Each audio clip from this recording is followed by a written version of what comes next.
Hey, welcome back, children of the universe, to ULC Northern Ministries, Bible study number 24. Today's date is 10/3/2021. We are at the interpretation and summary part of Revelations 2, verses 12 through 17. We covered where the city of Pergamum was, what it was, ancient and so forth in the previous, and we did not know what era that was in. Our brother Bobby over here found it, and it was during the medieval age, which would have been during the... Early medieval, which would have been late bronze. Mid to late bronze, yeah. So, we did find out the answer to that. Now we're actually getting into the actual letter that was written to the angel of the church of Pergamum, from he with the sharp two-edged sword of truth. And it says this: I know all you do for the sake of faith. I know your endurance, even to the murder of Antipas, my martyr. A martyr is a person who dies for their belief. Understand it. It's mostly related to Christian, but a martyr is anyone who dies for their belief. Ouch. I gotta cover this. Hold on. A martyr is anyone who dies for their belief. So, even the Muslim, Islam, Taliban, ISIS, all of them are dying for their belief. Our U.S. soldiers that die for the belief of freedom and democracy, the other nations of freedom and democracy, all these things are martyrs. Can I use one that most of us would know? Mahatma Gandhi. Or what most people know, who most people know as Gandhi. Or his faith, he catched himself on fire. Yeah. A martyr is not one who suicides. A martyr is one who is killed by another for their belief. Well, Christ then. Yeah. Christ was a martyr. The early Christians were a martyr. But I'm saying that in the modern times, the ideologies of our governments makes martyrs. Like the 13 soldiers recently, who most people don't remember their names. And I'm not just one-sided with America. I'm talking about the soldiers that we've killed abroad. Right. The Saddam Hussein. Osama bin Laden. They were willing to die for what they believed in. Remember the other message we had. Are you willing to die for what you believe in? If you aren't willing to die for what you believe in, you ain't got much faith to begin with. True. I know what you do for the sake of faith. Because of the previous messages, Christ was saying to there, I know that you're willing to die for your belief. Are you willing to die for yours? So the 12 apostles, even though a few of them, for instance, you will deny me 3 times before the cock crows. But he needed to do that. Yeah, that was part of the prophecy. And the next thing was in our previous message was the endurance. Was your ability to stay and hold to your faith. That's what endurance means. Stay the course. Stay the course. Don't be a shaft in the wind. Be steadfast. Steadfast. That's the word for it. Thank you. And it says, because you work in the city where the throne of Satan is. Now, we covered the definition of Satan last week. It is from the Greek word satanos, which means accuser, deceiver, and one who falsely accuses others.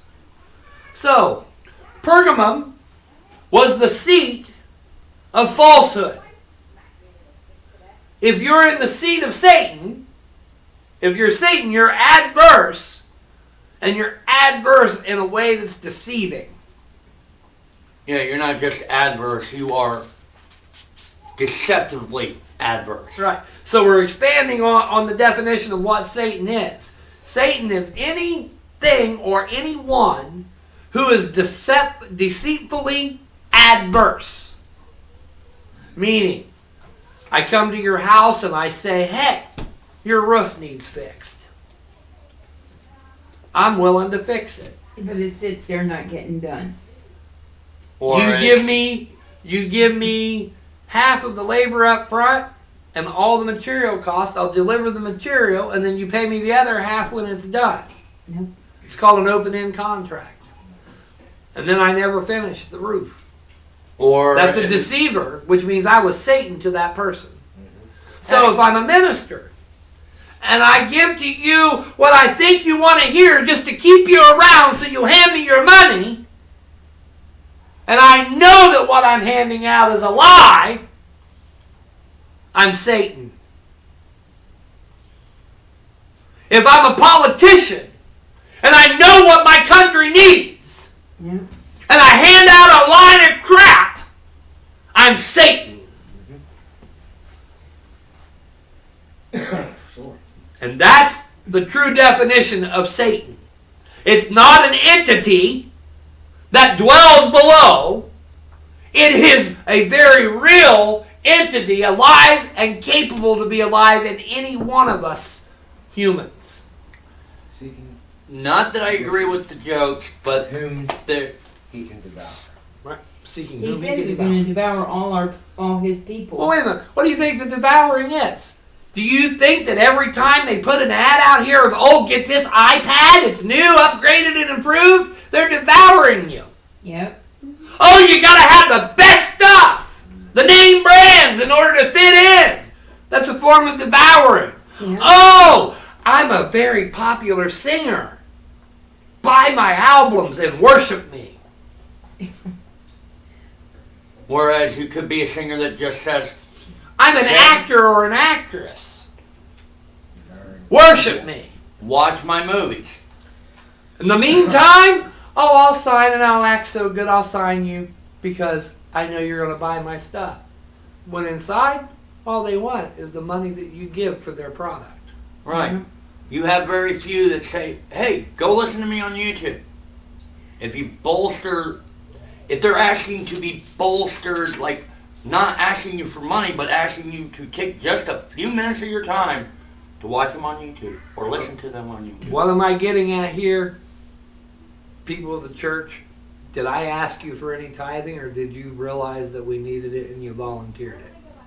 You did not ask us for anything. No, you We didn't. I volunteered. think we came to that Volunteer. as a unison conclusion. We Yes. come to We that. all thought about it separately, but we all basically, I spoke it, That's and what everybody it had already was. assumed was already hey, we thinking need that help. way. And that's You know what what? I'm saying is the reason I'm not trying to say we're the right way because there's plenty of ways to get from point A to point B. It's not that we're not the right way, it's that we're not the only way. But if you are a deceptive person that's out just to feed your own need, want, and desire, you're Satan. Whereas if you're Well, I seen you out to struggling, feed the people, and I called out Jay. I know you did, and you know what? I learned a valuable lesson from you guys that it's okay to ask for help when you need it. And so I'm not saying that the churches that are asking the reason I brought that up is I'm not saying the churches that preach their tithing and stuff, they're not Satan.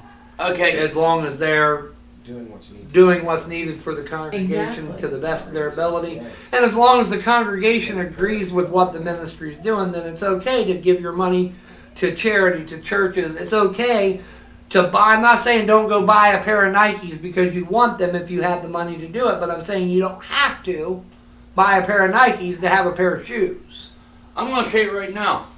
I would rather go buy a pair of and ones, which are $10 to $20 cheapies at Walmart. Whereas if I buy Nikes, same amount of time, less cost. But, you know, I'm also saying don't fall prey to propaganda. Don't fall prey to hypes. This like with COVID-19, yes, there's people dying. Do you understand this? Yeah. But there's people dying every day. There's people that die from the common flu. There's people that die from cancer. There's people that die from heart attacks. There's people. Death is a part of life. In order to die, you have to live. More people do. Yep. And I looked it up. And it spreads faster. I mean, the only problem with COVID is it spreads faster than the common flu. Faster and yeah. And we're not supposed to be afraid of these things, people. We're not supposed to go, oh my God, I'm going to die. And people remember this. You're going to die someday anyway. Yes, When he you're says gonna die. time's up, it's up. You're done. Yep. Okay, here's one thing that would help correct Not finished on Any- this yet. specific sickness. We're not Instead of finished. everybody crowding into the large cities, the large apartment buildings, we've got enough land to where we can build a house of the natural ingredients of that area and reproduce it actually, like trees. I have a solution. Why not spread people out a little further to where we're not killing everybody off? We still need to have, I'm sorry, I believe some countries need population control because they're way too overcrowded. I understand the whole earth's overcrowded. Yes. Yeah. And then, you know, the solution of tearing up more land to build more houses, You'd rather build. that's Big still buildings. destroying Mother Earth and not really helping the problem, but it would help as far as there. But in all honesty, people, That's it what- ain't even about groups. It comes down to this. If you truly have faith that God is your physician, then you don't need anything else. If you truly believe that God can heal you, you get what you believe. If you believe in the doctors, then you better go to the doctor. Now, here's the question I have. If you believe in vaccines, then you better go to the vaccine because that's where your faith lies. But let me ask this, on the same note. God put a man or woman on this earth that had the intelligence to be a doctor. I'm not saying- Do you ostracize the doctor, or do you go to that doctor because, hey, God put him there, God and you don't gave know us- how to fix yourself, and God's like, hey, I'm omnipotent, omnipresent, but I still put this man here to help you. Well, yeah, it kind of goes back. There is that. God gave us knowledge and wisdom. He gave us the brain to do so. I'm not saying not to go to the doctor. What I'm saying is that what you believe in, that's how you receive. So if I convince you to believe something, 9 chances out of 10 it's going to happen. And let me give you the scientific phrase for that. It's called self-fulfilling prophecy. If you wake up in the morning, oh, I'm going to have a bad day, and you have a bad day. Yep. That's why words are strong. When you wake up in the morning, you go, I'm glad to be alive. That's going to set your pace a little different, isn't it? But if you wake up in the morning, I'm having a bad day, I'm going to have a bad day, and you think that you don't do everything in your mindset to make that happen, because you do. Oh, I'm sick, I'm this, I'm that. I don't feel good. I'm going to lay down. And you ain't never going to get the hell out of that bed all day long. Nope. And here's Because you set the pace for your mindset for that day. You already set up. Now, for that. here's one possible way you can fix that. Okay, you wake up. Well, I don't feel good at this moment. You get up, you take care of yourself. You never know, a hot shower could help. I'm gonna walk right out the Changing door your and go mindset walk. immediately, going, I'm not feeling good right now, but I'm still going to have a great day. So when you wake up and you don't feel good, again, it kind of goes back to the simplicity of this. I'm alive. Thank you. Yep. Thank you for waking me How up long this has it morning. been It's just that since simple. the last break? Correct. Set that mindset. I'm alive. Thank you. I want to know anybody else's opinion. When Craig smiles like he just did, does it not make you feel better? Yes. See that in yourself every day, people. How long has it been running? It's time for another break. Sorry, people. This is going to go into break number 5, and we didn't even make it to originally break 4. But I appreciate the sharing, and like I said, we try to accommodate all that. Oh my goodness. And join us in the next part, which will be part 6. Yes. Oh Lord, part 6, and we may get through the first few verses of translation. Like, share, subscribe, post your thoughts below. Even post your opinions of how we're speaking our opinions if you want. And even if it's adverse, I'm not going to call you Satan. I'm just going to call you enlightening. Even Talk to you in a minute. Satan can be enlightening.